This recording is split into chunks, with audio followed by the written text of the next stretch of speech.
Why rejoining EU is the only logical way forward for Starmer. Follow this page for more updates on international news. Rejoining EU is the only logical way forward for Starmer. With the argument for closer alignment in tatters, backing a full reversal of Brexit could offer Prime Minister a political lifeline.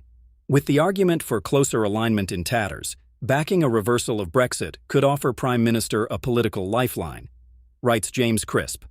Sir Keir Starmer's salami-slice reversal of Brexit won't satisfy anyone.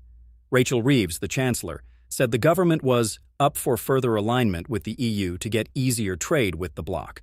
But alignment is the worst of both worlds. It makes Britain a Brussels rule-taker without having any say in those European laws. Brexiteers see this as a sacrifice of hard-won sovereignty. Remainers want full-fat membership with influence over EU rules. Britain has already agreed to align with EU plant and animal health rules to boost imports and exports. This agreement in principle was bought at the heavy price of 12 years' access to British fishing waters. Negotiations with Brussels are never easy.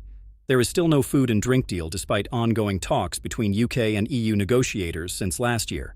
UK requests for opt-outs in certain sectors and EU reluctance to grant them are behind the delay. The European Commission is driving a hard bargain, secure in its belief that London, as demandeur, has no leverage to match the weight of its 460-meter-strong single market.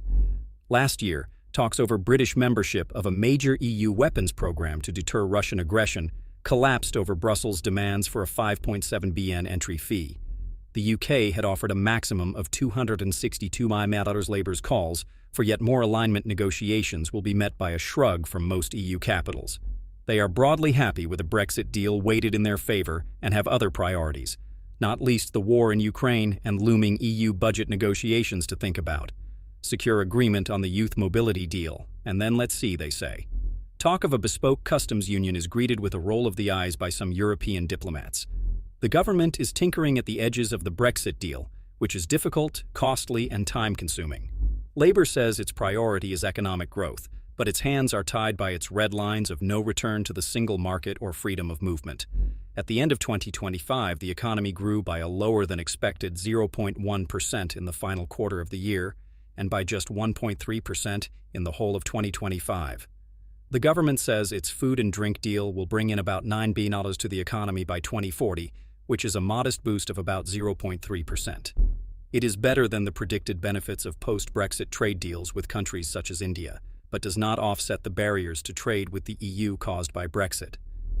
Stacking up a series of other sectoral small wins with more alignment will not make a significant difference. Rejoining the single market, which Labour has ruled out, would. Estimates of the negative economic consequences of Brexit are controversial, but range from a loss of 1% to 5% of GDP. Rejoining the single market could bring an estimated boost of 2 to 4% at the cost of full alignment and a return to freedom of movement. It will also mean tying Britain to low European growth rates and saying goodbye to hopes of benefiting from bilateral deals with growing economies around the world. At that point, Britain may as well rejoin and gain some advantages of full membership rather than the obligations. Negotiations on rejoining would not be simple, but the EU would be glad to have a chastened UK back.